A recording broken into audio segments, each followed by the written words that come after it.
Bienvenue dans Super Potion, le podcast dédié au branding et marketing des marques de boissons, bières, vins et spiritueux. Je suis Ludovic Mornan, fondateur de Studio Black Thorns, l'agence de design spécialisée boissons et basée à Lyon. Aujourd'hui, je reçois Julia Charlotte Basso, fondatrice de l'agence Substance. Pour cet épisode 65, on va aborder un sujet absolument crucial, la stratégie de distribution chez les brasseries et distilleries. Parce qu'on le sait tous les deux, avoir un produit excellent et un packaging sublime, c'est indispensable, mais si personne ne peut l'acheter ou si votre distribution ne correspond pas à votre positionnement, vous risquez de passer à côté de votre marché. Donc combien de marques prometteuses se sont perdues dans des choix de distribution inadaptés, combien ont sous-estimé la complexité des circuits CHR, GMS ou e-commerce. Donc avec Julia, on va essayer de décortiquer les différents canaux de distrib, comprendre comment construire une stratégie cohérente avec son ADN de marque, et surtout comment éviter les pièges classiques qui peuvent compromettre votre développement. Donc un épisode stratégique et concret pour tous ceux qui veulent développer leur marque intelligemment. Avant de démarrer, je tiens à vous rappeler que Studio Black Thorns propose des services complets de refonte de marque, allant de la stratégie à la création d'identité visuelle, en passant par la conception de packaging. Je vous accompagne dans chaque étape de la transformation de votre marque pour créer une présence cohérente et impactante sur le marché. Ouf, tout est dit. Allez, place à l'épisode. Salut Julia. Salut Ludovic. Donc je me présente rapidement. Donc Julia Charlotte Basso, j'ai créé l'agence Substance parce que justement je voulais donner de la substance au projet des professionnels et des des amateurs amatrices de la bière. Donc c'est vrai que Substance a pour le coup trois missions dans la vie. La première qui est du coup tout ce qui est conseil en marketing et en commercialisation, et c'est aussi pour ça que je suis là aujourd'hui, pour parler justement de cette mise en marché qui est une partie du marketing, hein. Ce n'est pas seulement la communication. Et après, j'ai des missions de formation sur le marketing, sur le produit, la dégustation, et voilà. Donc c'est ça un peu les activités principales. Et avec Ludovic aujourd'hui, on va faire ça, décortiquer la distrib. Ouais, sujet passionnant. Et donc du coup, tu nous as présenté Substance, mais toi, tu as un gros background derrière dans la bière. Est-ce que tu peux nous parler de ton parcours ? Qu'est-ce que tu as fait avant ?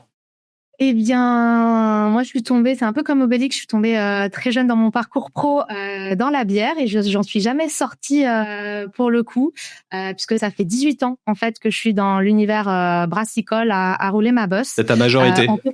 Exactement, j'ai la majorité y compris dans la revente d'alcool. J'ai commencé en fait, j'ai passé quasiment 13 ans chez Heineken au total. Parce qu'il y a eu des allers-retours, et en commençant notamment par la distribution, en étant sur le terrain, dans le dur, en grande distribution, puis après sur des postes de merch, sur des postes d'export, sur des postes d'import. Donc vraiment avoir cette vision un peu 360 de la distribution sur le marché français. Et ensuite, en gros, j'ai géré tout ce qui était les marques importées ou en joint venture de chez Heineken, pour les mettre sur le marché français. Et ensuite, lyonnaise de cœur et lyonnaise de naissance, j'ai voulu revenir au moment du Covid à Lyon, et j'ai pu intégrer la brasserie distillerie Ninkasi, qui me permet justement de toucher au monde des spiritueux depuis plusieurs années maintenant. Et à l'époque, j'avais intégré Ninkasi comme directrice marketing produit, donc et sur les bières, et sur les spiritueux, et sur les softs.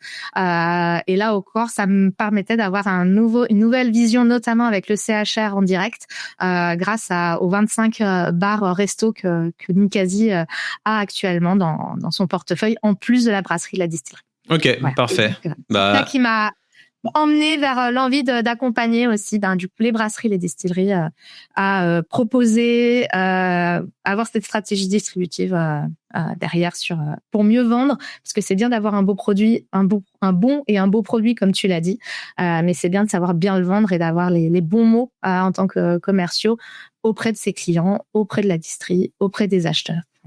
Et c'est intéressant que tu mentionnes les distilleries, parce qu'aujourd'hui, dans cet épisode, on va aussi parler spiritueux. On va pas que se focus bière. Donc voilà, si vous faites des spiritueux, ça peut être aussi intéressant pour vous. On a parlé un petit peu en off, parce que bon, forcément, on se connaît en off. Et tu m'avais dit à l'époque quelque chose d'intéressant, c'est que il fallait se réinventer après le Covid.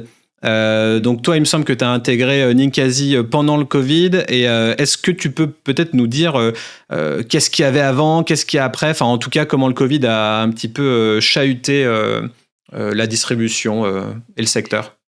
Eh ben, en fait, de la vision, on va dire très terre à terre qu'on a pu voir, c'est que avant le Covid, on avait toujours ce truc très classique de la GMS, c'est 80%, le CHR, c'est le reste. Avec vraiment des complexités, notamment sur le CHR. Et je dis pas qu'actuellement il n'y a pas non plus ce marché CHR qui est en difficulté à nouveau, mais on avait vraiment comme ça ces deux gros acteurs. Et au moment du Covid, je trouve que tout l'aspect digitalisation, s'est beaucoup développé sous différentes formes, que ce soit du e-commerce, que ce soit du click and collect, que ce soit de la livraison avec une autre réflexion. Typiquement, je trouve que le fourgon, ils ont fait un boulot super sur tout ce qui est digitalisation de tout ce qui est produits boissons, et de recréer la tournée du laitier avec ce système de consigné. Et il y a vraiment ce challenge en fait, pour le coup qu'ils ont relevé, je trouve, qui est ce qu'on appelle le challenge du dernier kilomètre, parce que c'est pas tant passer la commande qui est compliqué, c'est la gestion toute opérationnelle de la logistique derrière, d'arriver en temps et en heure, d'informer correctement le client. Typiquement, le fourgon, je pense que c'est le seul où j'ai l'expérience d'avoir, je peux commander la veille pour le lendemain et mon créneau, c'est un créneau de 2 heures, et même 2 heures avant, je vais savoir à 20 minutes près quel créneau il va être, à quel créneau va être faire la livraison. Donc, si je prends l'exemple du Ninkasi, du jour au lendemain, les CHR se sont fermés avec le confinement. Et il a fallu tout se réinventer. Et l'équipe des opérations là-bas, ils ont fait un boulot monstre pour mettre en place le click and collect. Et typiquement, c'était pas quelque chose ils en avaient un petit peu avant, mais c'était pas un cœur de métier, on va dire. Et ils ont dû se réinventer à ce moment-là pour faire face à cette conjecture du Covid. Et pour le coup, c'était c'est hyper intéressant quand on voit le digital, comment il s'est développé. Alors j'ai plus le nom de la boîte dans lequel Carlsberg avait investi à un moment donné, mais pour avoir l'apéro au frais. Donc ils avaient toute une plateforme un hub logistique à Paris où il y avait des frigos pour qu'en gros vous vouliez commander 20 minutes plus tard ou une demi-heure plus tard votre apéro frais. Et c'était possible. Donc il y a eu cette réinvention, je trouve hyper intéressante, que ce soit de la distribution en elle-même, que ce soit des acteurs producteurs comme les brasseries et les distilleries, que ce soit de la part des intermédiaires, des distributeurs, les nouvelles plateformes e-commerce, que ce soit du direct ou de l'indirect. Enfin, je trouve qu'il y a eu ce mouvement de OK, on est face à un problème. Prenons-le comme plutôt un cadeau et réinventons-nous, puisque de toute façon, cette activité, quand le confinement allait rouvrir, ça ne veut pas dire qu'elle allait pas se pérenniser. Et typiquement, le e-commerce, ça a été le cas.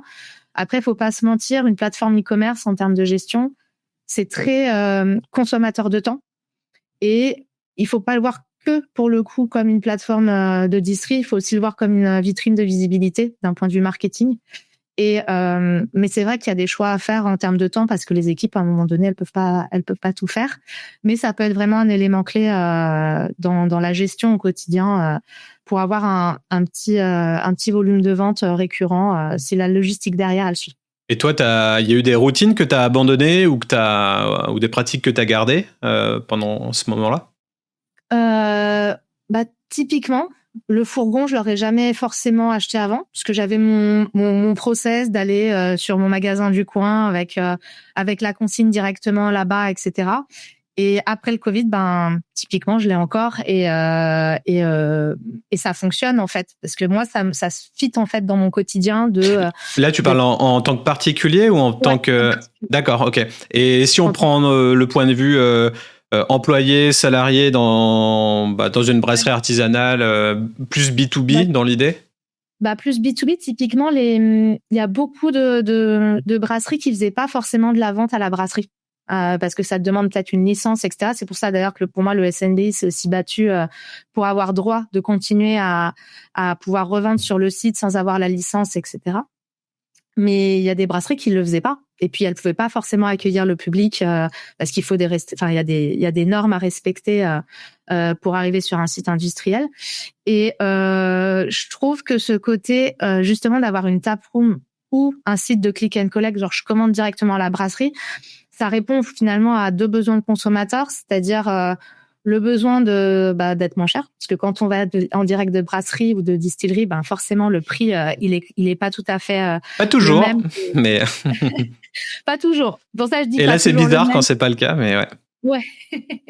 Ou alors il y a un petit sujet sur la chaîne de valeur, mais il y a ce côté où généralement c'est quand même en plus les gens de la brasserie qui viennent vous proposer les produits, discuter, etc. Ce qui fait qu'en fait ça rajoute le côté expérientiel où je peux parler du produit, je peux poser des questions, ça peut même créer de l'animation en disant on n'a pas encore sorti ça, mais revenez, et donc recréer du trafic et donc recréer en fait finalement ce truc qu'on a très vécu dans le digital, de le remettre en place finalement parce que c'était bien, on était tout ce qui était boisson restait un produit de première nécessité, c'est pour ça que les cavistes pouvaient entre autres continuer de vendre pendant le Covid. Et donc, les gens pouvaient se déplacer, en fait, pour venir chercher leur produit. Si je dis pas de bêtises, en tout cas, on l'a fait.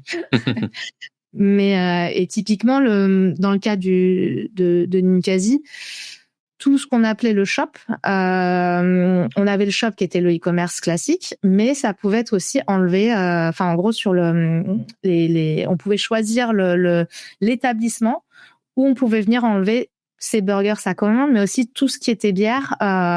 Donc voilà, je me prends trois blanches 75, pas de sujet, c'était associé à la commande. Donc il y a je pense qu'il y en a qui continuent de le faire, et on avait développé de la PLV dédiée justement pour que à chaque commande on mettait ce qui était disponible sur les établissements, et donc on avait un leaflet qui était assez complet avec toutes les bières qu'on avait, tous les spiritueux, tous les softs. Pour justement activer le click and collect et faire de la... avait pas forcément avant. Ok, ça marche. Donc, du coup, on peut encore faire du click and collect chez les Ninkasi. Ok, ça marche. Je dis on, mais il. Et du coup, moi j'ai envie de tacler maintenant une question à laquelle on avait essayé de répondre dans mon podcast Milecto avec Dorothée Van Act, un podcast qui a très bien marché parce qu'il a fait débat il y a quelques années déjà. Donc c'était sur la question des distributeurs. Et le grand débat, les distributeurs mettent-ils en péril les brasseries artisanales ? Je voulais revoir cette question avec toi aujourd'hui, la mettre sur table le plus tôt possible dans le podcast parce que c'est quand même quelque chose d'important.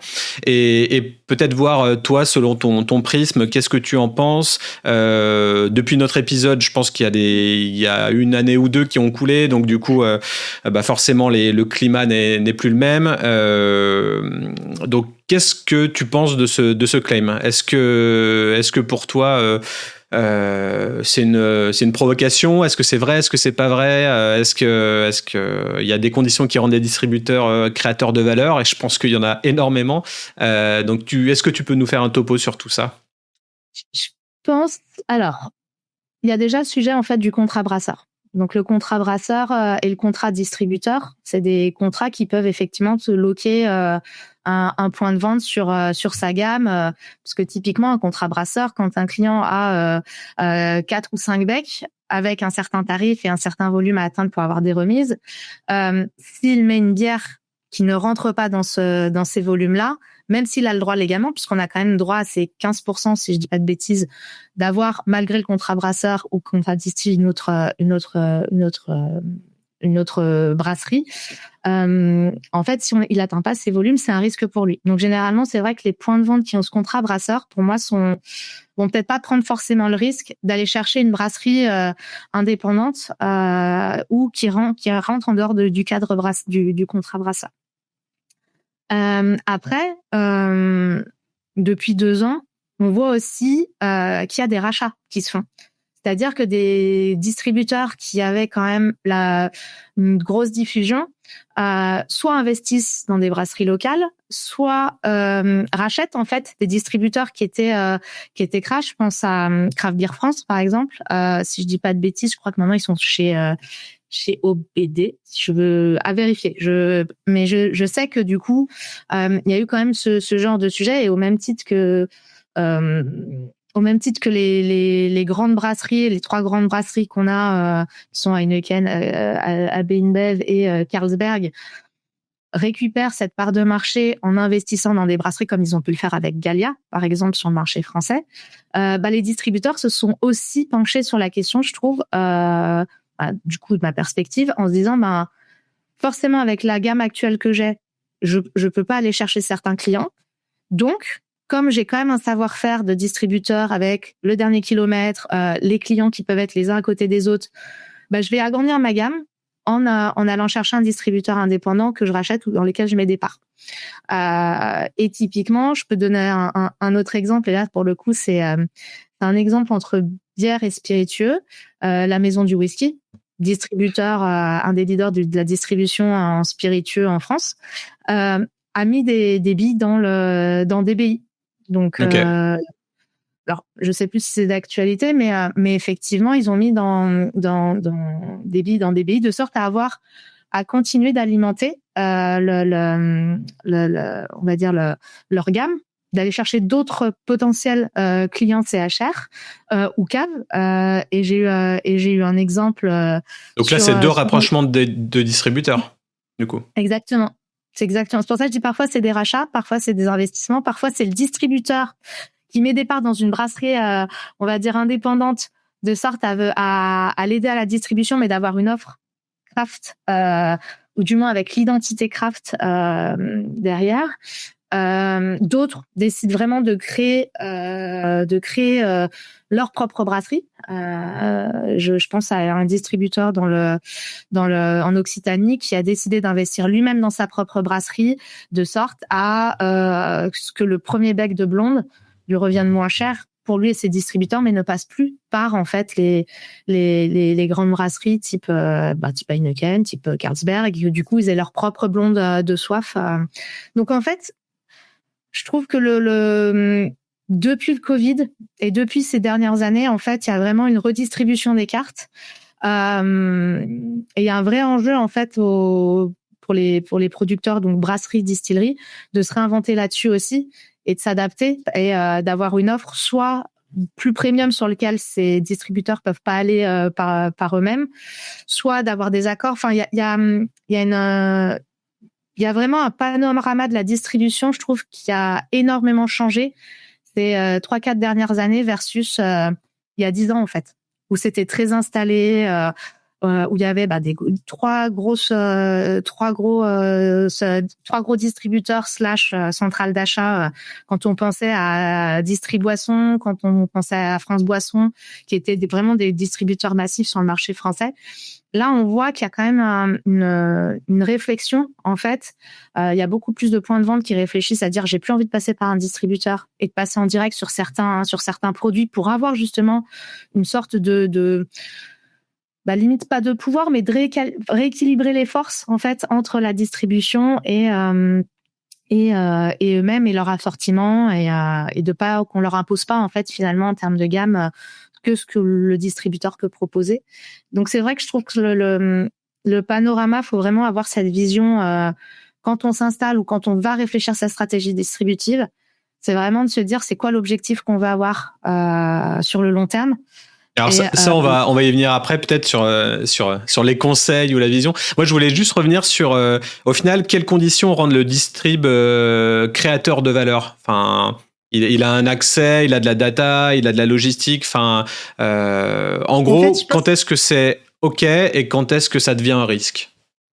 Je pense qu'il y a un sujet de temps.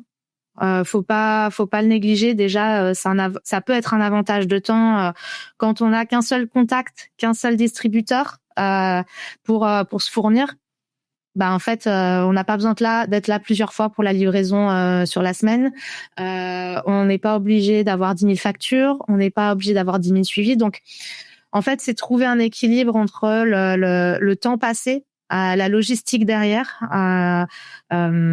d'un point de vue, on va dire, client pro, bar, cave, toutes les personnes que j'entends dans le CHR, typiquement, ils me disent j'en ai marre d'avoir plusieurs distributeurs parce que la livraison, c'est l'enfer.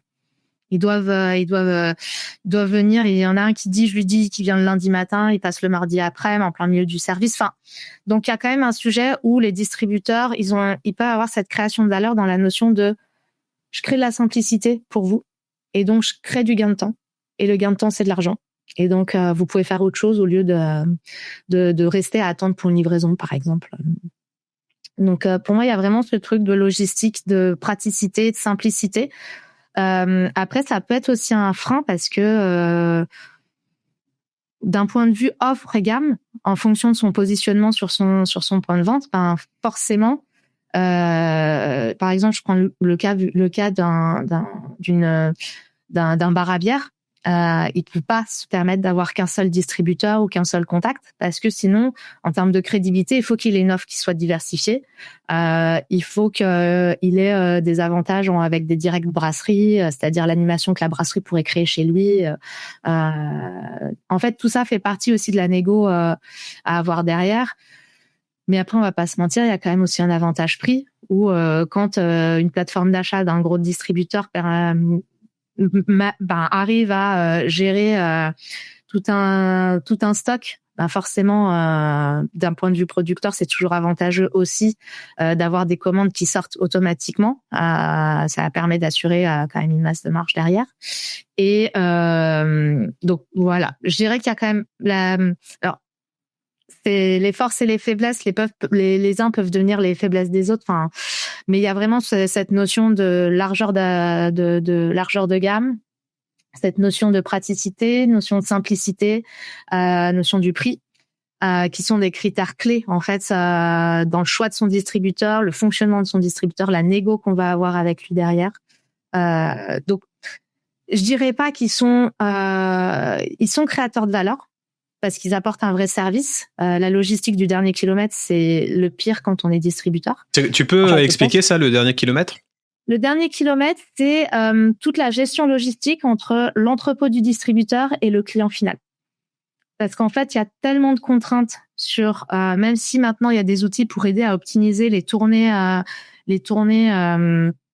des livreurs, etc. C'est vraiment la complexité parce que le livreur va peut-être finalement, le client n'a pas prévenu qu'il allait rendre des fûts vides. Il y a la gestion en fait, il y a plein de complexités qui vont arriver sur une tournée que respecter tous ces engagements à la minute, c'est un vrai enjeu pour le distributeur. Et Okay. pour ça qu'on parle toujours du dernier kilomètre parce que c'est pas le plus compliqué, c'est pas du producteur pour aller jusqu'à l'entrepôt de stockage. C'est vraiment de l'entrepôt de stockage jusqu'au client final. Et pour le coup, moins dans les spiritueux, même si ça commence à apparaître, la notion de consigne, etc. Mais la consigne sur le fût, c'est ce qu'on appelle le cycle de vie d'un fût. C'est, on va calculer quand on est producteur, le temps de vie d'un fût, c'est-à-dire du moment où il part de notre entrepôt jusqu'au moment où il va revenir dans notre propre entrepôt en mode fût vide, qui va être prêt à être nettoyé et être remis à disposition pour du remplissage, etc. Et ce temps-là, il est hyper clé en termes d'amortissement d'un point de vue producteur. Tu connais des documentaires ou des infographies qui pourraient montrer la vie d'un fût? Moi, je pense au film de Quentin Dupieux, Rubber, là, avec le pneu, là. Et j'imagine un film comme ça qui serait focus sur un petit fût et qui vit sa vie et qu'on puisse vraiment comprendre ce que ça donne. J'en ai pas, mais je sais que j'ai beaucoup bossé dessus quand, au moment de lancement de Lagunitas, on n'avait pas encore de site de production de Lagunitas en Europe. Donc Lagunitas, marque américaine, flagship de l'IPA dans les années 1993, lancé par Tony McGee. Quand on l'a lancé en France, parce que à l'époque c'était une joint venture quand on a fait le lancement avec Heineken. Typiquement, le cycle de vie en France, on se met toujours une marge dans les grandes brasseries à 6 mois, on va dire entre 4 et 6 mois en fonction du secteur. Si c'est France entière ou si c'est régional. Sur Lagunitas, on mettait un temps à 1 an. Parce que, en fait, rien que le temps de bateau de ton fût qui part des États-Unis, qui arrive, plus après qui fait tout son circuit en France, plus qui revient chez le distributeur. Le distributeur, il attend que, en gros, il ait une palette complète avant de le renvoyer chez le producteur. Et après, le producteur, il attend qu'il ait beaucoup de stock pour remplir un container et après, ça repart. Et donc, on n'avait pas fait une infographie, mais on avait fait un schéma logistique pour montrer et justifier qu'en fait, ça prend du temps et que du coup, l'amortissement, quand on fait des investissements de fûts à cette échelle-là, l'amortissement, il doit être assez important et le volume commandé de fûts, il est énorme. Mais j'aimerais bien, en fait, c'est une bonne idée, ça, de faire une petite, je suis sûre que tu vas réussir à faire ça. Ouais, quand j'aurai le temps. Je pense pas d'ici là, mais en parlant d'opérationnel, est-ce que toi, tu pourrais nous partager une victoire opérationnelle dont tu serais fier parmi ton parcours?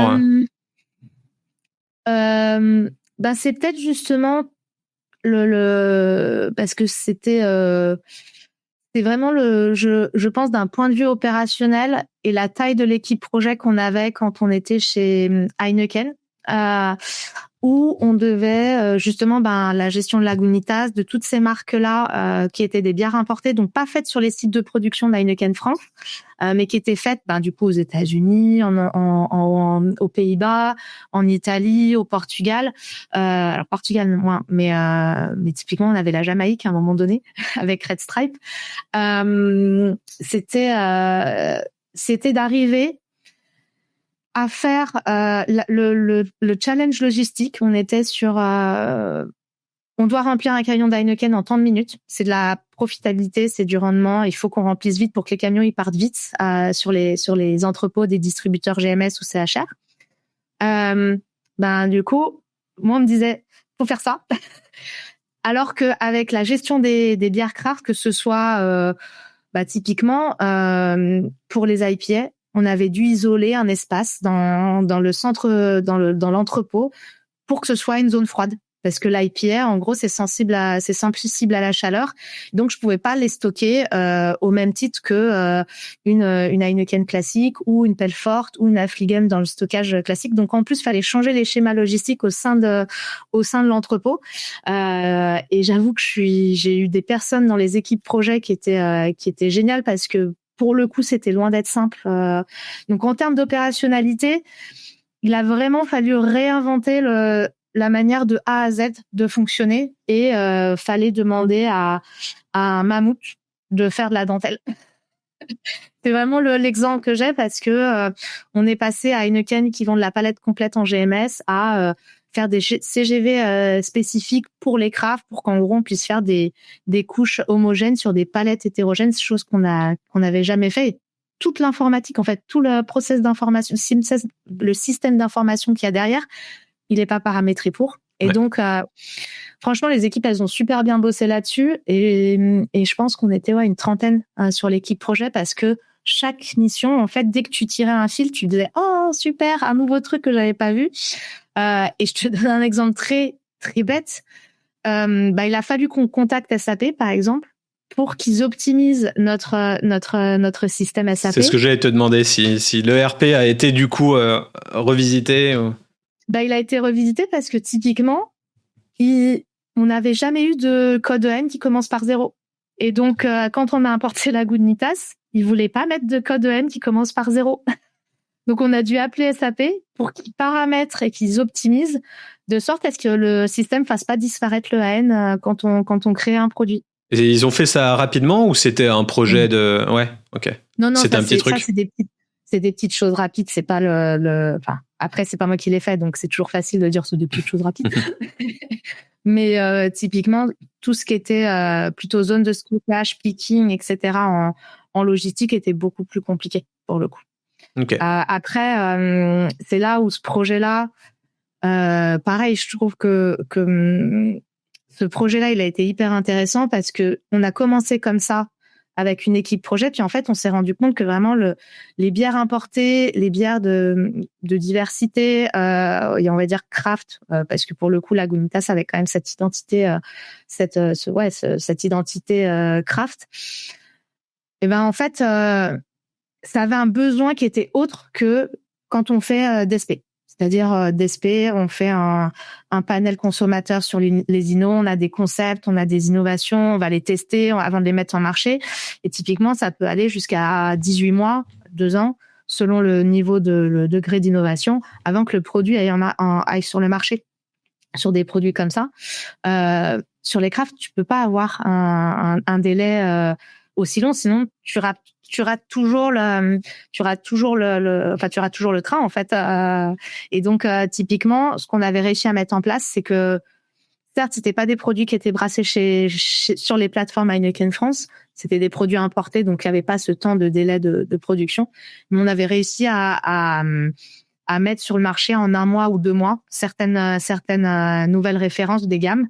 Et ça c'est la force aussi des équipes et de cette petite structure, on va dire, qui était intrapreneuriale, où j'avais des personnes qui étaient dédiées à hauteur de 50% de leur temps sur les crafts, au commerce, au CHR, en GMS, en logistique, de sorte à ce que dès qu'il y avait un sujet, on disait ok, on y va, paf paf paf, comme un peu une product team. On avait vraiment pris l'exemple sur ça. C'était hyper inspirant sur les product teams en IT. C'est-à-dire que on avait un product owner, on avait un scrum master, mais bon, là dans notre cas, le scrum master et le product owner étaient un peu la même personne. Et on avait une équipe de dev, et l'équipe de dev, en fait, c'était chaque personne qui avait son expertise. Donc, une personne avec l'expertise logistique, une personne avec l'expertise GMS, une personne avec l'expertise CHR. Et on arrivait à faire notre sprint le matin. On disait c'est quoi les actions à avoir, c'est quoi le backlog, c'est quoi la priorité. On monte les priorités, on les descend. Et à la fin de la journée, on dev. Et c'était vraiment ce truc d'arriver à faire ça au sein d'une structure comme Heineken. C'était super. Un beau pilotage. C'était une super expérience. Ok. Et si on prend un prisme un peu plus grand, est-ce que toi tu vois des erreurs opérationnelles à éviter, que tu vois régulièrement, soit chez les crafts, soit chez les indus?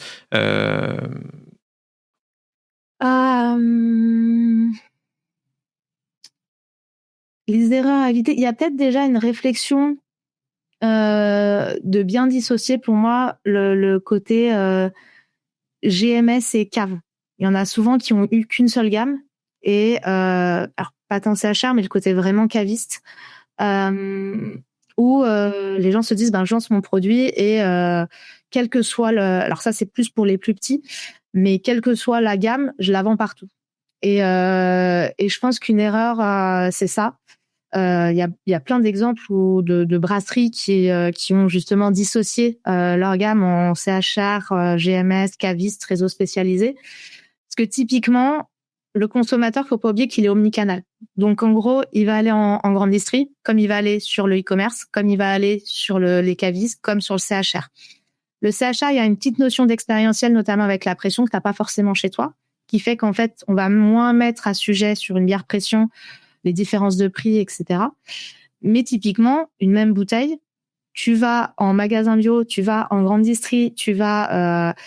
en fait, tu vas forcément comparer. On est dans une conjecture où les gens, le panier moyen, il est en train de baisser, que le pouvoir d'achat, il est en train de baisser, et donc forcément, je trouve que je trouve, c'est un fait, hein.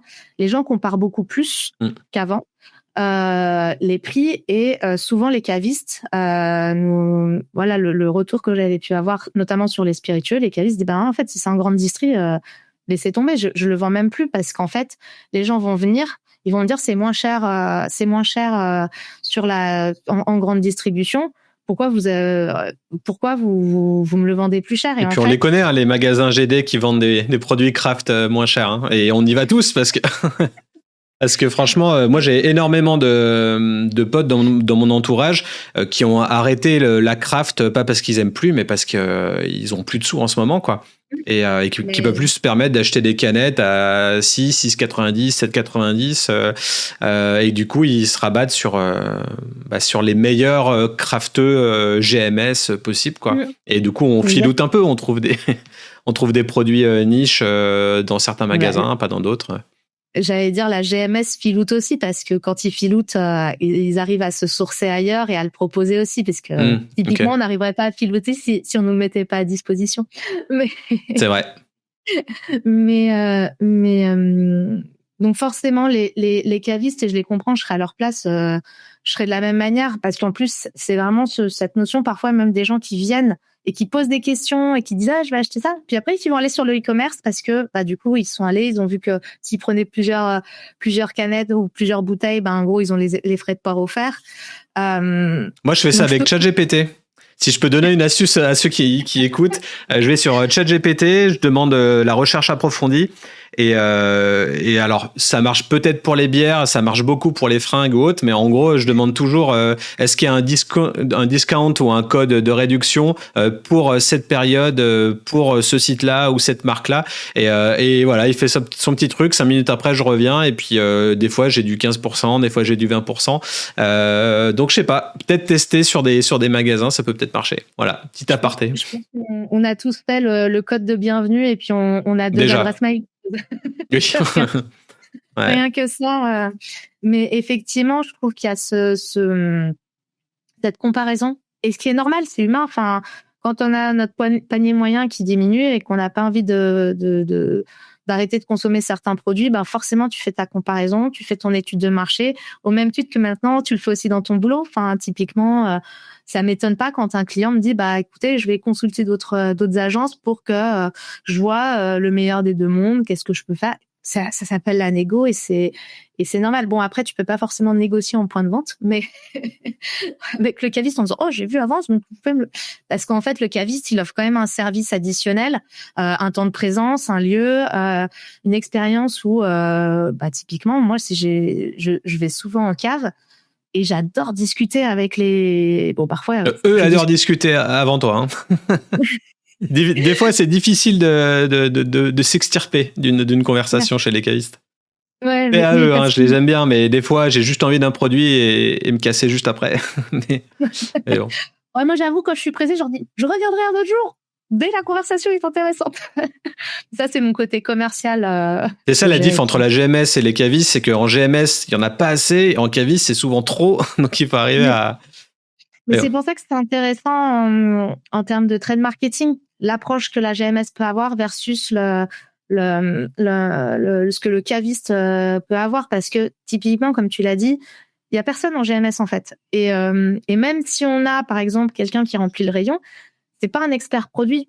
Et donc du coup, même si on lui pose des questions, parfois il dit je sais pas, j'ai suivi le plan, j'ai suivi le plan qu'on m'a donné, je sais pas s'il y a.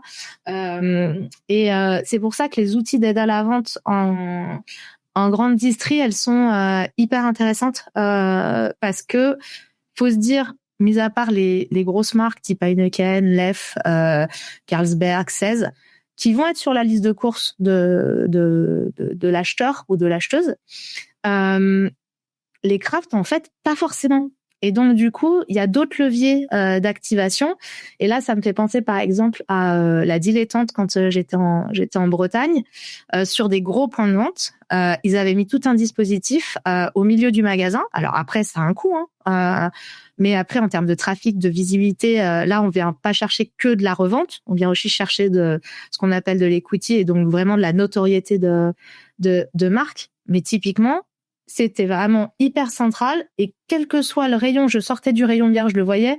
Je voulais aller à un autre rayon, je le voyais de loin ou de près parce qu'ils avaient mis des transats, ils avaient mis un meuble en bois. Ils avaient limite un petit discours produit qu'ils avaient créé autour pour les tours d'étiquette. Dans plusieurs magasins ou dans un seul? Ouais, c'était dans plusieurs magasins, okay. Mais en gros, c'est ce qu'on appelle des opérations XXL ou typiquement, par exemple, quand j'étais brand manager sur la marque Fisher, on avait créé ce qu'on appelle les opérations X palettes. Voilà, parce qu'en gros, selon le niveau de palette achetée ou convertie par le point de vente, on met des différentes tailles.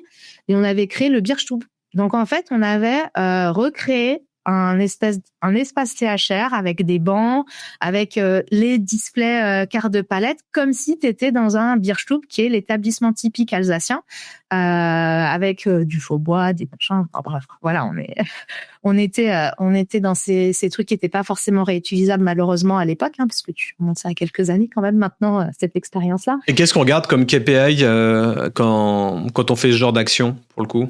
En fait, généralement, il y a déjà ce qu'on appelle le taux de transformation. C'est qu'on va déjà essayer d'estimer un taux de transformation, c'est-à-dire avec une OP comme ça sur 3 jours. Moi, mon objectif, c'est de vendre X palettes, de sorte à ce que tu aies ton taux de transformation qui rentabilise le coût unitaire de ton opération, de ton marketing, de ta PLV. Donc typiquement, même quand tu es en marketing, en fait, tu vas évaluer le coût d'une opération. Tu vas le dire enfin voilà, ça c'est les trade marketers GMS vont le communiquer à la force de vente de sorte à ce que quand ils fassent leur négo, ils vendent pas une OP comme ça pour 2 palettes. Là, ton ROI, tu l'auras pas. Donc le but, c'est vraiment d'aller chercher le plus de palettes au sol possible pour maximiser ta visibilité. Et donc, tu as un KPI qui est simple à faire, c'est combien de palettes vendues ou combien de packs vendus sur cette opération-là.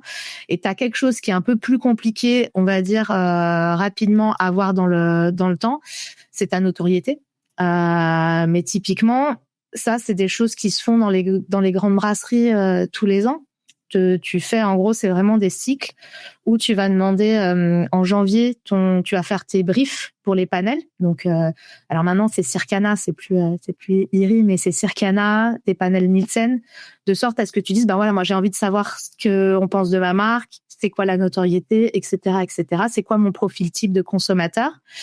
Et après ils reviennent et en fonction de leur retour, ben toi tu fais ta stratégie à 3 ans, donc tes plans stratégiques. Et après, tu fais ce qu'on appelle tes plans opérationnels à 1 an pour aller chercher là où tu as tes batailles pour l'année qui suit à mettre en place, en fait, en fonction de ton consommateur, qui est-ce que tu veux aller chercher. Enfin, voilà, c'est le cycle marketing classique. Mettons, pour revenir vraiment sur la partie ROI, tu as vraiment ce truc de rentabilité vraiment factuelle il faut que j'ai tant de palettes qui soient achetées. Et donc, tu peux négocier comme ça en disant... moi, je veux que vous ayez, si je vous mets cette opération-là, mais il faut que vous ayez en stock X palettes de produits. Et donc, et après, tu fais le point derrière sur ton taux de transfo avec le chef de rayon en disant ça a fonctionné, pas fonctionné. Combien de produits sont revenus en rayon, en fait, en linéaire classique, parce que du coup, à un moment donné, ça change. Tu as des rotations d'opérations, donc t'es pas en permanence en entrée de magasin. Mais ouais, c'est comme ça qu'on l'évalue un peu aussi. C'est les moyens que tu mets à disposition avec leur coût à côté versus ce que tu as réussi à vendre et à mettre en œuvre. Ok. J'aimerais. Ouais, désolé. J'aimerais passer. Vu que le temps passe vite, j'aimerais passer à d'autres questions.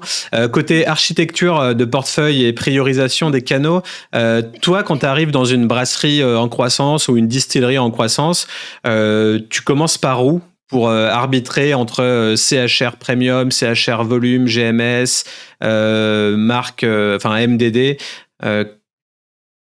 Qu'est-ce que tu fais quand tu veux faire ton audit ou quand tu veux analyser l'existant En fait, il y a déjà toute une partie un peu échange sur comment eux ont construit la gamme au cours du temps. C'était quoi le raisonnement d'abord, initialement? Est-ce que tu as peut-être des historiques à prendre en compte, en fait, sur la création de la brasserie, la création de l'offre, pourquoi ils ont fait ça? Et ça, c'est toujours essentiel, en fait, de connaître l'historique pour pouvoir construire le futur, pour avoir des bonnes bases. Donc, j'ai déjà cette phase où j'explique de comment on en est arrivé à cette gamme-là. Et après, ça dépend des objectifs de volume et des objectifs de croissance. Mais en général, ce qu'on se dit, c'est toujours... La GMS, on est quand même là pour aller faire du volume, donc aller chercher ce qu'on appelle sa masse de marge, donc vraiment du volume pour amortir certains coûts. Et le CHR, c'est quand même un levier hyper important pour créer la visibilité et la notoriété. Je peux donner l'exemple de DSP, par exemple, au tout départ en 1997. Donc oui, je parle comme les vieux, c'était il y a 30 ans, mais DSP Desperados a réfléchi en s'amendant un peu des codes classiques en se disant non, nous on lance qu'en CHR. Donc ça a été lancé au démarrage la première année.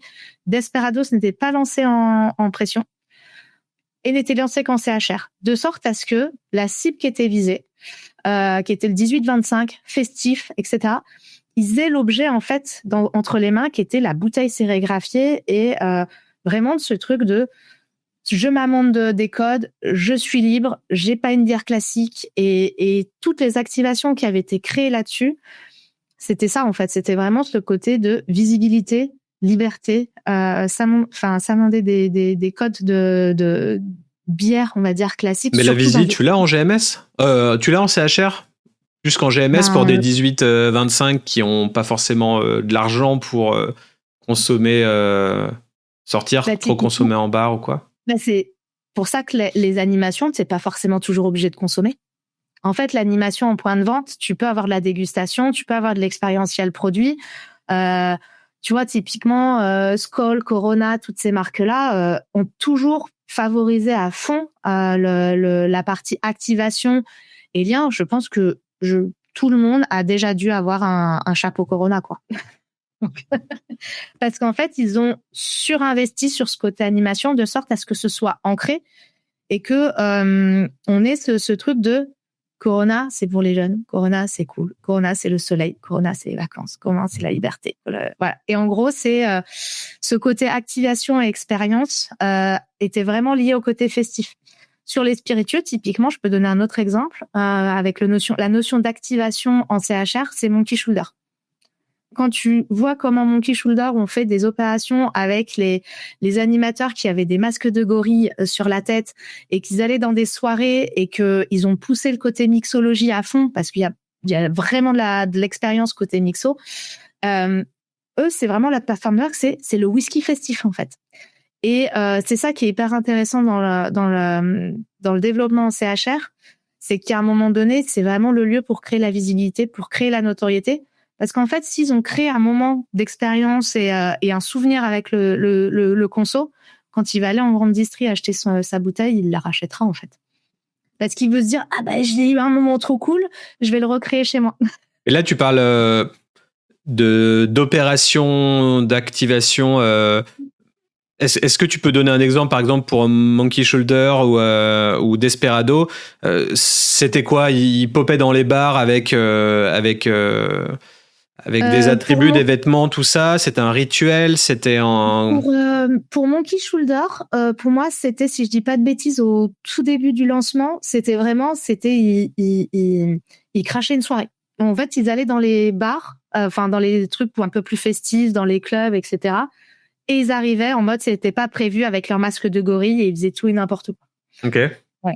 De sorte à ce que les gens se souviennent de ça. Despé, on l'a arrêté parce que ça fonctionnait pas forcément, parce que c'était pas le rituel de déguste classique, mais quand on a lancé Desperado Red, c'était ce truc qui était une Despé au guarana, donc énergisant, etc. Et au démarrage de Despé, on avait une bouteille avec une bague verte autour, parce pendant les soirées, on leur disait le rituel de dégustation, c'est de prendre la bouteille comme ça et de la boire comme ça. Et du coup, la bague verte, ça a été dans le temps parce que logistiquement parlant, en prod, c'était plutôt compliqué, mais il y avait ce rituel de dégustation. Après, ça dépend de ton conso.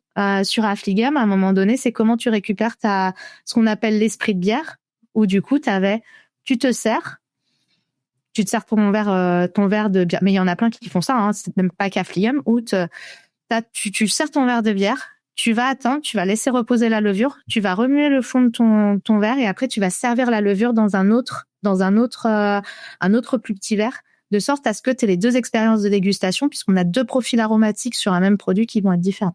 Ok. Alors on avait donc, le côté Guinness aussi, le temps, la servir en plusieurs strates et ils en ont fait un marketing fort, alors qu'à la base c'était juste hyper énervant pour les gens d'attendre leur bière et ils en ont fait une force marketing. Ça qui est génial, c'est comment en marketing en parlant, tu peux transformer une faiblesse en force. Et j'avoue. Et pour le coup, tu vois, transformer une faiblesse en force, typiquement, la France avec la loi E20, c'est de ce qu'on disait toujours en interne, c'était de la contrainte naît la créativité. Et la loi E20, pour le coup, dans les grandes brasseries, on n'a pas le choix. Où il faut qu'on la respecte vraiment à la lettre.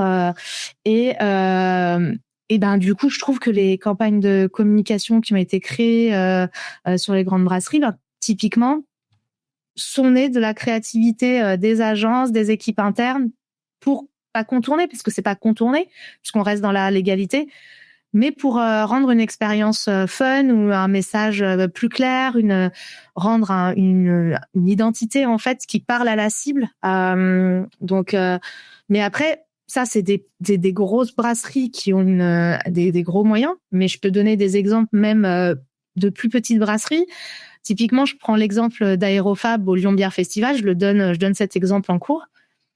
Ils ont observé que dans les festivals, tu as plein de jeunes qui mettent toujours un ballon pour se reconnaître dans la foule, en se disant qu'est-ce qu'ils ont fait au Lyon Bière Festival? Ils ont créé des ballons à l'hélium Aérofab. Donc ça va en plus dans leur plateforme de marque avec le côté aérien, vent, machin. Et du coup, tu voyais des ballons noirs Aérofab partout dans le salon.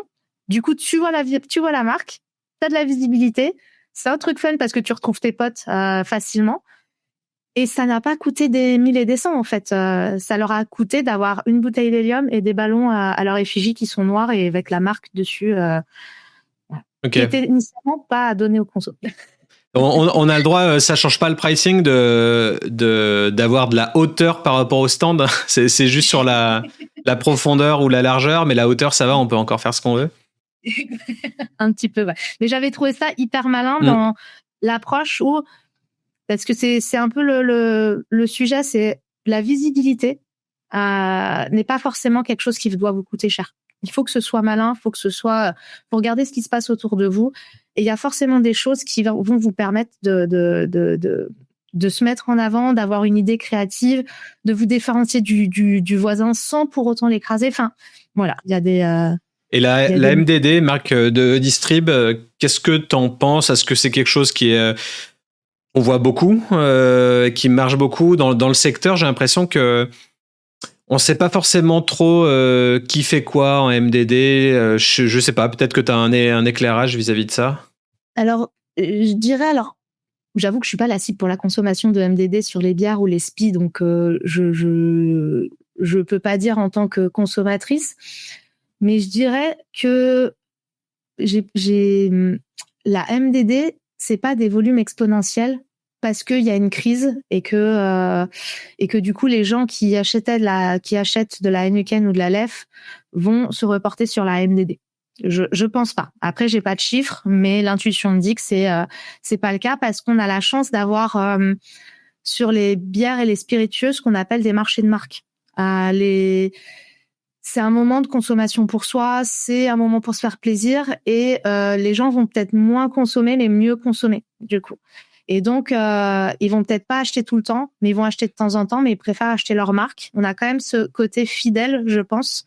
Et c'est pour ça que c'est hyper important de créer ce lien en tant que brasserie ou distillerie avec son segment de consommateurs, parce que on n'a pas quand quelqu'un va acheter de la MDD, il va pas avoir cette expérience, il va pas avoir ce qui est écrit sur le pack, il va pas avoir ce truc, remettre du sens dans sa consommation.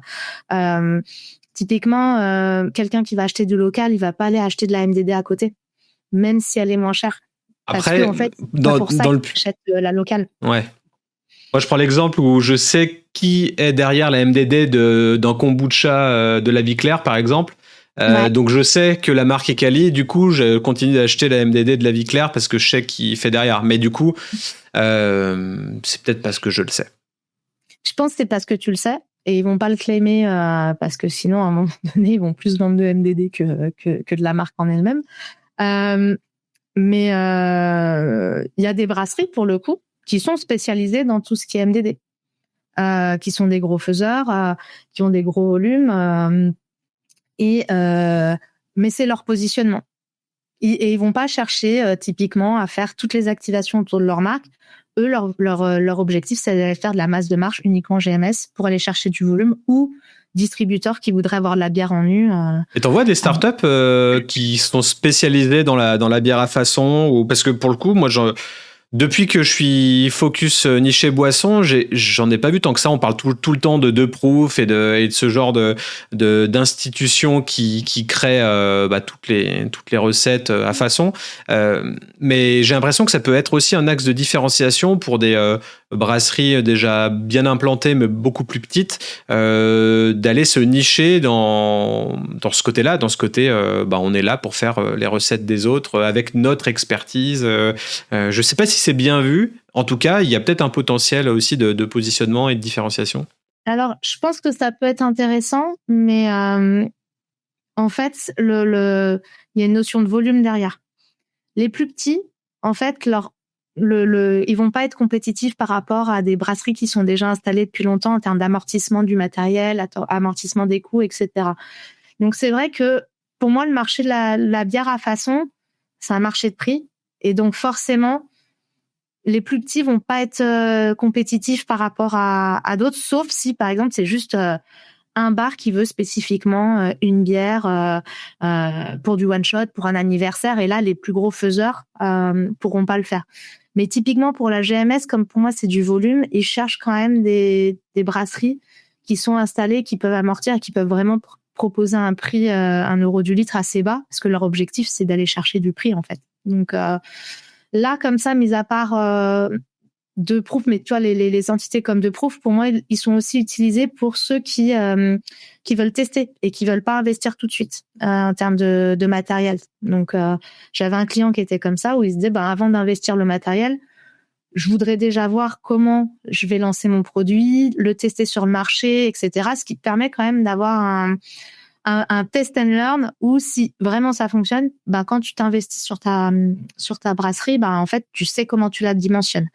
Parce que ça, c'est un des risques quand on s'installe, c'est le dimensionnement de sa brasserie et on sait pas en fait quel volume on veut et ça peut être un gros risque financier qui fait que ça peut capoter ultérieurement, quoi. Et d'ailleurs, ouais, ça me fait penser, si on parle scalabilité, comme on dit dans le jargon d'entrepreneur, ça arrive que la demande explose aussi. Donc, est-ce qu'il y a des garde-fous opérationnels que tu mets en place pour scaler sans dégrader le service et l'image?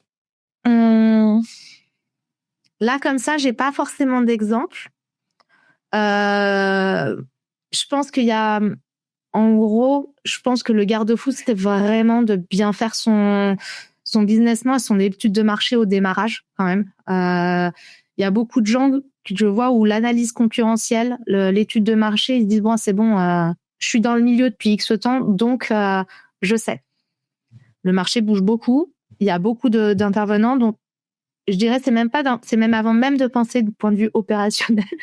C'est bien de scaler ses objectifs en amont, de se dire est-ce que c'est réalisable ou pas. Et si oui, quels sont les moyens que je vais mettre derrière, etc., etc. Et donc, de faire correctement son étude de marché en amont en disant est-ce que c'est faisable ou pas. Est-ce qu'un prévisionnel en 2026, c'est encore d'actualité? Le monde bouge tellement vite d'un mois à l'autre, le climat, il change tout le temps. On a un président totalement dingo de l'autre côté de l'Atlantique qui fait tout chuter d'un jour à l'autre. Enfin, c'est un monde de fous. Donc, j'entends les gens qui ont du mal à faire des prévisionnels, à passer du temps sur un business plan, qui veulent itérer, prototyper direct et lever des fonds et puis hop, on voit au fur et à mesure. Et je comprends vraiment ce mindset de plus en plus, même si je suis pas forcément à 100% OK. Je comprends pourquoi on... Mais à un moment donné, si tu veux lever les fonds et scaler, tu vas devoir montrer patte blanche. Et les investisseurs, ils te demanderont toujours une projection pour savoir en fait comment t'investis, parce que peut-être mis à part la famille, où en gros c'est la family money et du coup ils te font confiance parce qu'ils te connaissent peut-être depuis 15 ans. Quelqu'un qui te connaît ni d'Adam ni d'Adam. Moi, tu me dis j'investis en avance. Je fais minute papillon, tu vas déjà m'expliquer ce que tu as en tête, au même titre que je fais l'analyse des besoins de mon client au démarrage pour bien comprendre c'est quoi son brief, c'est quoi ses ambitions, c'est quoi ses objectifs. Parce qu'en fait, un investisseur, faut qu'il retrouve son retour sur investissement. Même si c'est 0, il faut qu'il retrouve, il faut pas qu'il y ait de perte. Et donc, le fait de faire un prévisionnel, même s'il change, pour moi, c'est hyper important parce que même s'il change dans le temps, parce que typiquement en marketing, même si on fait des projections à 3, 5 ans, 10 ans, chaque année, on fait un process où on revoit. C'est normal, c'est itératif. Mais si tu le mets jamais sur la table une fois, tu te poses même pas la question de où est-ce que tu vas vendre, comment tu vas le vendre, du coup, comment tu vas gérer tes investissements. Je trouve qu'en fait, c'est un peu y aller en mode YOLO. Je fais mon truc et je trouve que d'un point de vue posture, et crédibilité, tes investisseurs, tu leur inspires pas la confiance si t'as pas quelque chose d'un peu carré. Okay. Mais c'est une vision très, on va dire, B2B, investisseurs, et genre on n'est pas dans le pays des bisounours, quoi. Non, ce qui est le cas, hein. À tous les start-upers qui m'appellent et qui sont tout seuls pour lancer un produit, soyez pas tout seuls. Et il y a des commerciaux, sinon ça marchera jamais. Que vous pouvez avoir le meilleur produit du monde et le plus beau produit du monde, si vous savez pas le mettre en marché et si vous n'avez pas quelqu'un, et ça peut être vous, qui parlait du produit et qui le revendait et qui crée l'expérience. Qu'est-ce qui fait que vous êtes différent de la prochaine brasserie ou la prochaine distillerie qui passe la porte? Et du coup, quand on est bien distribué, est-ce que pour toi, il y a un moment, un signal où il faut dire non à un référencement? Ça pourrait être une bonne idée ou ce serait totalement débile? Je pense qu'il n'y a pas de notion de débile ou après il y a déjà une notion de rentabilité et de ok, je vais peut-être pas gagner ma vie sur ça, mais qu'est-ce que ça m'apporte d'autre? Donc c'est vraiment de mettre à plat les contreparties de cet engagement et que la personne est en capacité de tenir les engagements qu'il te promet. Si toi tu fais l'impasse sur un peu de ta marge. Et c'est peut-être très bateau ce que je dis, mais avoir les contreparties clairement identifiées. Par exemple, j'en sais rien, vous négociez en GMS des tracts, c'est d'avoir ok, j'ai X tracts, c'est à quelle période? Parce que si te dis ok, t'as 3 tracts sur la bière, mais qu'il te faut en novembre-décembre, enfin décembre, ça peut être intéressant, mais en novembre ou en septembre, la saison elle est finie en fait. Donc en fait, il y a aussi cette notion de les contreparties, c'est quoi, c'est quand, est-ce que c'est avantageux pour moi? C'est vraiment cette question enfin, au même titre que quand on fait sa phase de découverte avec son client, de comprendre c'est quoi vraiment, avec les 5 pourquoi, de comprendre le fondement de ses besoins. Ben vous, c'est pareil, il faut vous poser la question, ok, il me dit ça comme contrepartie. Moi, je m'assois, est-ce que ça vaut le fait que je m'asseye sur 5% de ma marge ou donc, tu peux, sur un référencement, pour X ou Y raison, tu peux te dire, je fais le test qu'un an, de sorte à pas t'engager sur une longue durée aussi. Et en disant, je fais le test sur un an, et si tu vois qu'en fait, la personne ne tient pas ses engagements ou ne respecte pas les deals, ben après, tu t'en sors un an après. Ou 6 mois. Ça peut être aussi des notions de durée, de sorte à ce que tu ne laisses pas trop de plumes. Après, ça dépend des distries, ça dépend des rounds de négociation, ça dépend de plein de choses. Mais un référencement, typiquement, il faut vraiment voir si je m'assois sur une partie de ma marge ou sur une partie de ma rentabilité, qu'est-ce que je gagne? Est-ce que c'est de la notoriété? Est-ce que c'est du contact client? Est-ce que c'est de la data? Parce que typiquement, en GMS, parfois, c'est aussi de la revente de data qui peut être hyper clé, qui coûte très cher. Donc c'est quoi les contreparties à avoir derrière? Ok. Et question à 1000 points, comment on évite la guerre? L'instinct. Je répète, il y a l'instinct aussi. Et l'instinct, ok.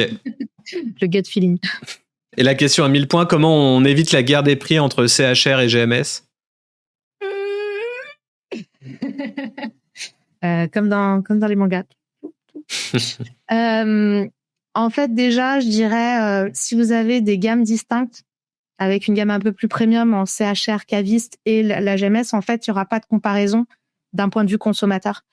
Donc, il y a peut-être déjà un peu moins de challenge sur ces produits-là qui permet d'avoir moins cette guerre de prix derrière. Là, comme ça, je dirais ça, vraiment d'avoir des gammes distinctes. Mais en fait, on pourra, comme tu l'as dit tout à l'heure, il y en a toujours qui vont filouter pour récupérer de la gamme CHR pour te la mettre en GMS parce que justement, ils veulent élargir la gamme. Les cavistes, inversement, qui vont aller récupérer une gamme GMS parce qu'en fait, ils ont une opération et qu'ils veulent écouler quelque chose d'autre et qu'ils veulent avoir un produit d'appel. Enfin, ce qui est beaucoup plus rare quand même que le premier cas de produit de CHR que tu retrouves en GMS. Mais pour moi, c'est comment tu différencies ton offre de sorte à ce que tu sois attractif pour les clients de chacun de ces réseaux.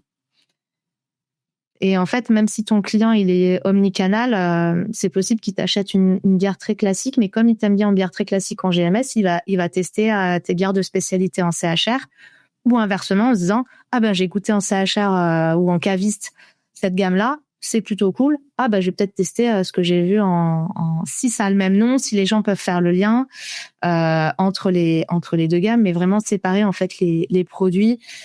Et typiquement, comme je le redis, en CHR, on est plutôt dans la construction de visibilité, donc plutôt essayer de valoriser en CHR et en réseau spécialisé tout ce qui est produit plus premium, parce qu'en plus on a l'accompagnement des gens qui sont derrière le bar ou en cave qui vont apporter l'explication produit et pourquoi c'est plus cher, tout simplement, et que du coup en GMS que t'as pas forcément. Et tu vois, on parle du fait de toujours la notoriété, d'être présent, d'être partout, etc. Et moi, je prends le cas concret de Ninkasi, que tu connais bien. Je suis monté au Whisky Live en début de semaine à Paris, et ils faisaient le bar, ils étaient au bar, et du coup, je pars de Lyon, je vais à Paris, je veux boire un truc local, qu'est-ce que je retrouve à Paris au bar? De la Ninkasi. Et du coup, il y a ce cas de figure aussi que des fois, être trop présent, ça peut devenir un peu chiant pour un consommateur qui veut tester autre chose. Parce que toi, t'es lyonnais aussi, donc typiquement, tu peux la tester facilement à Lyon. Ouais. À Paris, ils la connaissent pas forcément, en fait, déjà, d'un point de vue conso.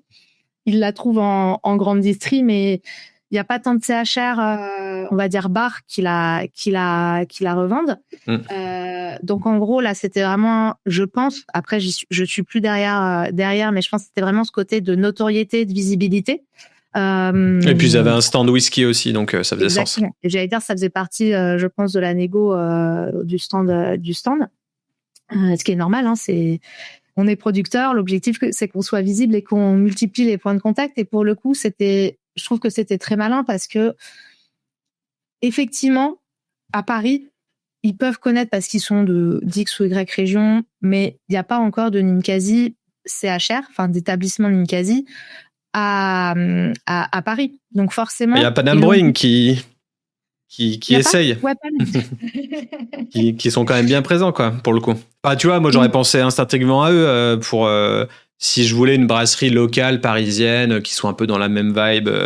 Etc. quoi. Mais bon, après ça c'est si les organisateurs écoutent ce podcast du Whisky Live, peut-être qu'en 2026 ils feront d'autres choix.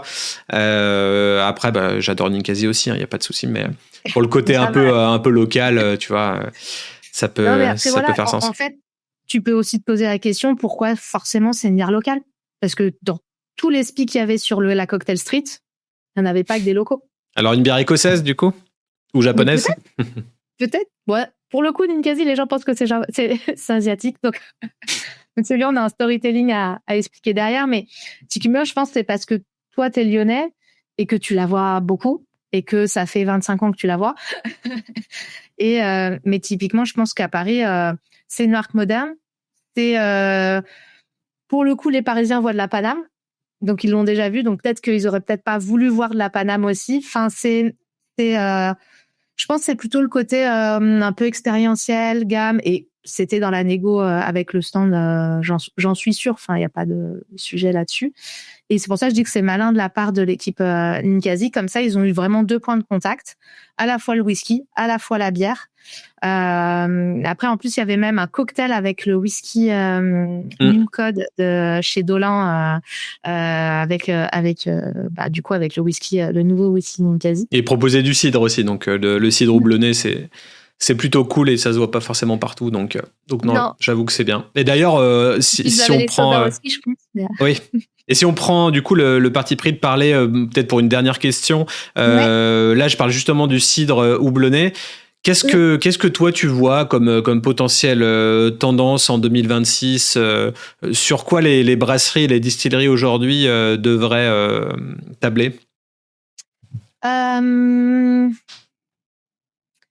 Là, comme ça, je trouve que comme tu l'as bien abordé avec le cidre houblonné, c'est ce que j'appelle le mélange des genres. C'est quand, en gros, tu croises, par exemple, les bières barriquées qui prennent l'univers des spiritueux, donc vont capter une nouvelle clientèle pour aller tester des choses. Le cidre houblonné, typiquement, c'est exactement ça. Celui que je connais le plus, c'est Thilo Breton. Alors, je connaissais Ninkasi puisqu'on l'a lancé en bouteille avant de le lancer en pression. Mais Thilo Breton, c'est exactement ce qu'ils ont fait. C'est qu'ils ont pris les codes craft et ils l'ont mis sur le cidre pour en faire un cidre moderne. Et c'est hyper malin. Donc voilà. Je pense que le sans-alcool va continuer d'avancer. Je pense pas qu'on soit arrivé encore à maturité au regard de la réflexion de la consommation. Alors, quand tu dis de sans-alcool, ça reste quand même hyper vague. Le sans-alcool, quoi? Du coup, ça va être par exemple, typiquement, ça me choquerait pas de voir des cidres sans alcool. Tu vois, j'ai jamais essayé, mais ça me choquerait pas de commencer à voir ça, vu qu'on peut faire de la bière sans alcool, donc il n'y a pas de raison qu'il n'y ait pas de cidre sans alcool. Peut-être que toi, tu as déjà vu. Ah bah, il y en a en GMS du cidre sans alcool. Je suis pas consommatrice de cidre au départ, donc j'avoue que je suis pas. Là, c'est peut-être une erreur. Je suis pas allée faire ma veille correctement. Si, c'est du champomy. Non, mais je crois qu'il y en a. C'était pas une blague, mais je crois qu'il y en a vraiment et que j'en ai déjà bu. Et en tout cas, il y en a dans le pipe. Donc ne sortez pas de ce podcast en pensant que vous avez l'idée du siècle. C'est déjà en cours. Hein. Donc voilà, mais je pense qu'il y a toute cette réflexion de sans alcool qui va encore s'accentuer avec des nouvelles manières de faire. Je pense par exemple à Nivers, qui est lyonnais. Je sais pas si tu connais, mais voilà, là il se base plutôt sur une boisson fermentée mais à base de thé, pas comme du kombucha parce que c'est pas pétillant, mais et pas trop sur de l'acétique. Mais voilà, en fait, je pense qu'ils vont. C'est du thé houblonné ou c'est du thé? C'est pas du thé houblonné, pas forcément. C'est une boisson de mémoire à base de thé, mais c'est pour ça que je précise, c'est pas tout à fait comme du kombucha parce que c'est pas le même process. Il y a pas cette carbonatation, c'est mieux. Il y a pas de CO2 comme sur un kombucha. Mais typiquement les kombucha, même si je sais que c'est pas si simple que ça, parce qu'il y a quand même des sujets logistiques derrière si on fait pas de microfiltration et tout ça, mais il y a des choses qui vont émerger. Typiquement, Archipel, je les vois de plus en plus arriver sur les tables gastronomiques. Il y a des nouveaux moments de conso que typiquement avant, quand on allait dans un étoilé, à part du vin ou du champagne, il n'y avait rien d'autre. Enfin, et des spiritueux, bien sûr. Là, typiquement, de plus en plus, il y a de la proposition en fait de pairing avec du sans-alcool, avec typiquement, je prends l'exemple d'Anne-Sophie Pic. Elle propose 3 types d'accords, soit 100% alcool, soit un mix entre les deux, soit 100% sans alcool. Et je trouve que c'est intéressant dans l'approche et qui montre qu'en fait, cette tendance de sans-alcool, elle arrive. Après, je pense qu'il y a ce côté innovation et je pense que c'est vraiment à direction du CHR, des innovations plus B2B que pour le conso.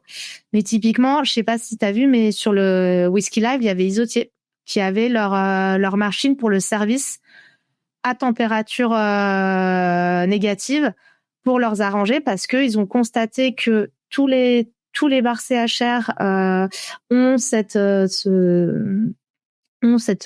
tendance à parfois à offrir des mauvais shots de rhum arrangé en mode cadeau et qu'en fait ils veulent remettre devant la question et ce produit-là de qualité. Et typiquement, j'ai quand même posé la question en échangeant avec quelqu'un, avec un commercial qui commercialisait ce produit. Et j'ai dit, mais du coup, en termes de place en CHR, c'est quand même une machine imposante, etc.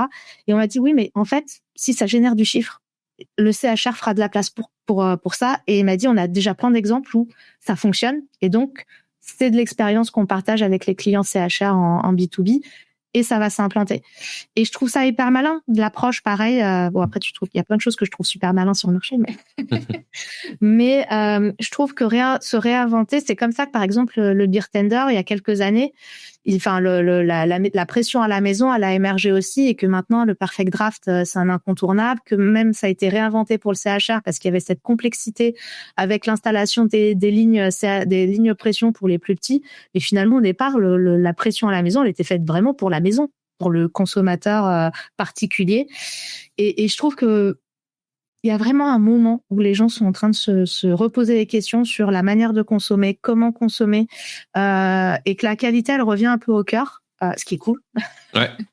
Et que le sens aussi revient au cœur de la réflexion. Okay. Après, c'est un coup, mais du coup, voilà.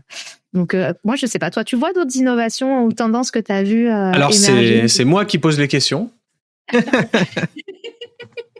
Non, mais vous. Non, je te charrie. Non, mais ouais, je vais dans ton sens sur le côté sans alcool, effectivement, mais plus sur le côté soft, thé, limonade.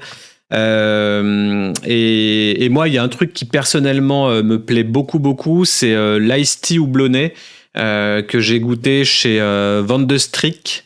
Donc je sais pas si c'est danois ou hollandais ou quoi, mais en tout cas j'avais goûté ça sur Gueule de Joie et ils en vendaient chez V&B. En tout cas c'est une marque que je trouve sublime en sans alcool. Ils font des NEIPA sans alcool, des Hazy IPA sans alcool qui sont sublimes, qui sont pour moi les meilleurs que j'ai pu goûter. Mais du coup, voilà, ce petit côté tonic, ginger beer, tout ça, mais peut-être alimenté à base de houblon, ça peut être intéressant.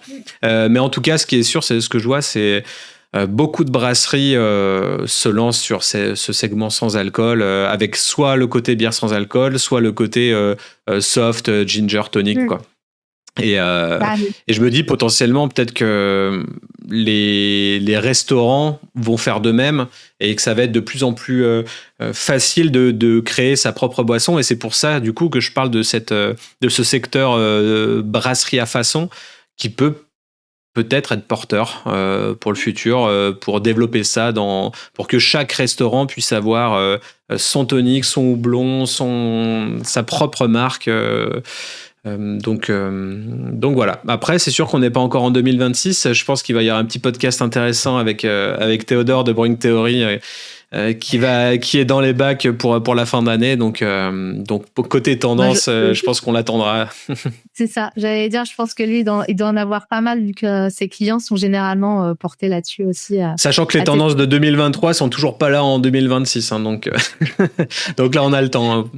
J'allais dire, c'est bien. Ça fait un petit pool d'innovation à réfléchir, à réinventer, à retravailler. C'est toujours bien de garder ces petits post-it d'idées. C'est clair. Et en tout cas, écoute, c'était super intéressant, bel échange. Où est-ce qu'on peut te contacter si on a besoin de tes services? Du coup, assez facilement, soit sur mon site directement avec la page contact, donc www.agence-substance au pluriel, enfin -du-6 substance au pluriel.com. On peut me retrouver sur LinkedIn, Julia Charlotte Bassereau, je répondrai toujours. Ça c'est le réseau pro, un réseau clé, ou sur ma page Insta, c'est Substance, donc SUBS-8, donc _stance au pluriel. Ok, parfait. Tous les moyens. Écoute, merci et puis j'ai envie de dire à très vite. Merci à toi pour l'opportunité. Effectivement, c'était très cool comme conversation. Et juste avant de stopper l'épisode, vu que j'en parle jamais, si vous voulez liker l'épisode sur YouTube, mettre une note sur Spotify, mettez peut-être 5 étoiles, ça serait cool. Voilà, si vous voulez suivre sur les réseaux sociaux, sur LinkedIn, un peu partout, sur Insta, n'hésitez pas, on a besoin de soutien et puis voilà, grâce à votre soutien, Super Potion peut continuer d'exister. Merci à tous et à plus. Ciao, ciao. Ciao, ciao.